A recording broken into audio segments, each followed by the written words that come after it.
ஒவ்வொரு வீட்டுக்கும் ஒரு மோட்டார் சைக்கிள் வாகனம் உறுதியா இருக்கணும். காரும் தான் லட்சியம். ஒவ்வொரு வீட்லயும் குறைந்தபட்சம் ஒருத்தருக்கு நிரந்தர வருமானம் கிடைக்கணும்.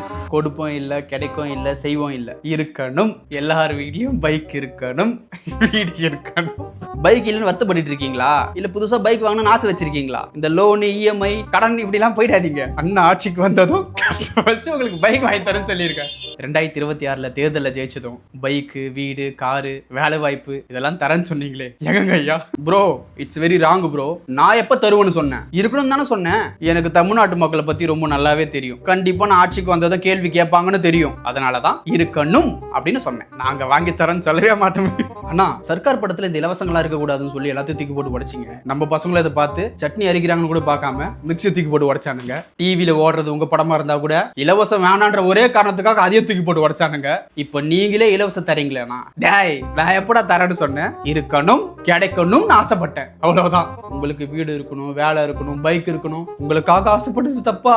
என்ன பார்த்து கேள்வி கேட்கறீங்களேயா? முதல்ல எங்களுக்கு நல்ல படிப்பை கொடுங்க, படிப்புக்கான வேலையை கொடுங்க, அந்த வேலைக்கான தகுந்த சம்பளத்தை கொடுங்க. இந்த காரு, பைக்கு, வீடு இதெல்லாம் நாங்க வாங்கிக்கிறோம். இதை விட முக்கியமா ரொம்ப ஸ்பீடா அழிஞ்சிட்டு வர விவசாயத்தை பாருங்க, விவசாயிகளை பாருங்க. அவங்களுக்கு தேவையான நிலம், விதை, உபகரணங்கள் இதை கொடுங்க. விவசாயி உற்பத்தி பண்ற பொருளை இந்த மாதிரி மழை காலத்துல பாதுகாப்பா சேமிச்சு வைக்க ஒரு நல்ல சேமிப்பு கிடங்கு கொடுங்க. அவங்க கஷ்டப்பட்டு விளைய வைக்கிற பொருளுக்கு நல்ல ஒரு விலையை கொடுங்க. சும்மா லேசா 4 மழை தூவிடக் கூடாது. கடையில 1 கிலோ தக்காளி 100 ரூபாய். ஆனா இந்த தக்காளியை விளைய வைக்கிற விவசாயிக்கு 1 கிலோக்கு 20 ரூபானா போகுமா? உங்கள ஒரு சில பேர் எம்மள கண்டிப்பா கோவப்படுவீங்க. ஏன்? ஆளுங்கட்சி பார்த்து கேட்க வேண்டியதானே, இல்ல எதிர்கட்சி பார்த்து கேட்க வேண்டியதானே?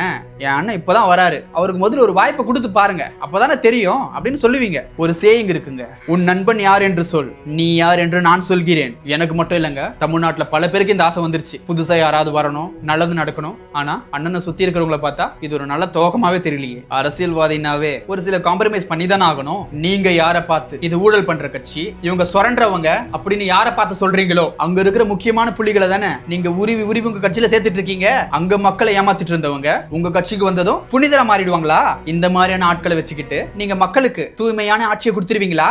மக்களுக்கு நான் ஒன்னே ஒண்ணு சொல்றேங்க, எல்லா அரசியல்வாதிகளும் ஒண்ணுதான். நீங்க நம்பினாலும் நம்பலினாலும் அதை நீங்க ஏத்துக்கிட்டு தான் ஆகணும். அரசியல ஜெயிக்கிறதுக்காக இவங்க எந்த எல்லைக்கு வேணாலும் போவாங்க, என்ன வேணாலும் செய்வாங்க. என்னமோ ஏமாற போறது நாம தான். நான் எந்த கட்சிக்கும் ஆதரவும் கிடையாது, எதிர்ப்பும் கிடையாது. நான் உண்மையை பேசிட்டு இருக்கேன். இங்க எல்லாரும் இப்படிதான் பண்றாங்க. நமக்கான அரசியலை நாம தான் இறங்கி செய்யணும். நாம எல்லாரும் சேர்ந்துதான் ஒரு தூய்மையான அரசியலும் எதிர்காலத்தையும் உருவாக்கணும். யார் ஆட்சிக்கு வந்தாலும் இங்க ஒன்னும் பெருசா நல்லது நடக்க போறது இல்ல. நீங்க வேணா எழுதி வச்சுக்கோங்க. மாறணும்னா நம்ம தாங்க மாறணும். நாம நல்லவங்களா இருப்போம், நம்மளால ஏன்ற வர மற்றவங்களுக்கு நல்லது செய்வோம். இதுவே நல்லது ஒரு அரசியலுக்கு துவக்கமாக இருக்கட்டும்.